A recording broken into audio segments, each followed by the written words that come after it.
Sama Jathaka.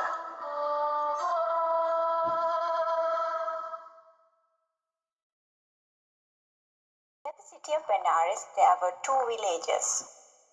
Where hunters lived, a baby boy was born. His name was Jathaka. In the other village, on the other side of the river, a baby girl was born, and her name was Parika. When they grew up, they got married.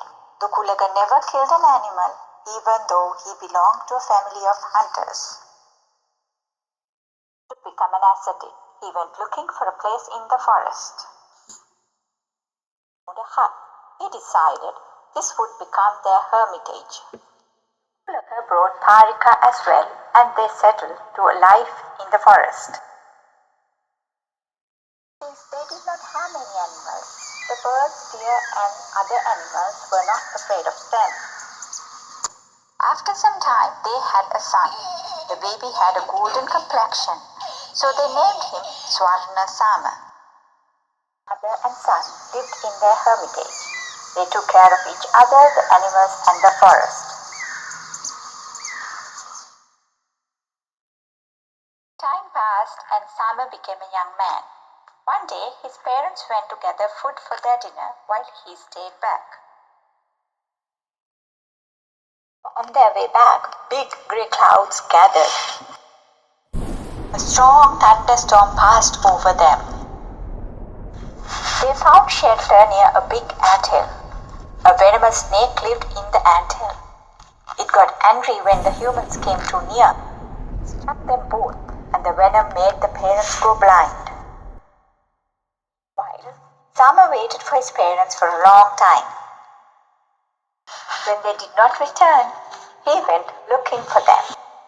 He found them wandering in the forest and sadly realized they could not see. He brought them back to the hut. Sama reassured his parents by saying he would take care of them. Sama would get food and water from the river for his parents. A herd of deer would also follow Sama to the river. They have become friends. The family still cared for the animals and the forest. Then one day, a visitor came to the forest. It was the king who ruled Benares. His name was Piliaka. He was fond of deer meat, and he had come to hunt in the forest. The king went to the river and found a lot of deer footprints. He made a shelter nearby and hid. The afternoon, Sama came to the river to have a bath and to collect water. The herd of deer followed Sama as usual. The king saw Sama and the herd of deer.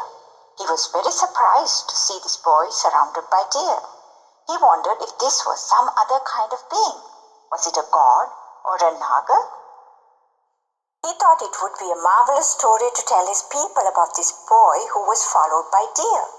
He needed to find who he was. The king thought if he approached the boy, he would disappear. If he was a god, he would disappear into the sky. Or if he was a naga, he would sink into the ground. So he took aim and shot an arrow coated with poison at the boy. The arrow hit Sama and he fell. The deer got scared and ran away. Sama lay wounded on the riverbank. Dhamma asked, "Who shot at me? I cannot be used for food. Why did you shoot me? Tell me who you are." The king replied, "I am King Piliaka. I came to hunt deer. Who are you?" "I am Sama. Why did you shoot an arrow at me?" The king did not want to tell the truth. He said, "I saw a deer and shot it, but it ran away when it saw you coming. The arrow hit you." Sama replied, "That cannot be. Deer are not afraid of me. They would not run." He knew he had to tell the truth. "I was greedy. I wanted to know who you were. That is why I shot you. Please tell me who you are collecting water for." Sama said, "My parents and I live in a hut in the forest. They are blind, so I take care and look after them." The king felt very sad for hurting Sama. He said, "Tell me where they live, and I will make sure they are taken care of." Sama gave the king directions to his hut. The poison was too much for him, and he became unconscious. The king thought Sama had died. He was so sad that he began to cry loudly. A goddess heard the king. She came and said to the king, "You have done something really bad. You have hurt an innocent family. Fill up the pot with water and we will go find his parents. Let's see if you can find peace with them." The king went looking for Sama's parents and confessed what he had done. He said he was very sorry for his actions. The parents of Sama asked the king to lead them to their son. The king took them to the riverbank. The parents were very sad and they cried. Then they said they would perform a declaration of truth. This is what they declared. Sama has lived as a good person. By the power of this truth, may the poison lose its force. Sama always spoke the truth and he took care of his parents. By the power of this truth, may the poison be overpowered. We as Sama's parents have done good deeds in the past. By the power of this truth, may the poison lose its strength and may he live. After this declaration, Sama recovered. The goddess who witnessed this was impressed by this and she blessed the parents to have their sight back. Sama, who saw this, said, People who take care of their parents always come to a good end. They will be blessed by all beings.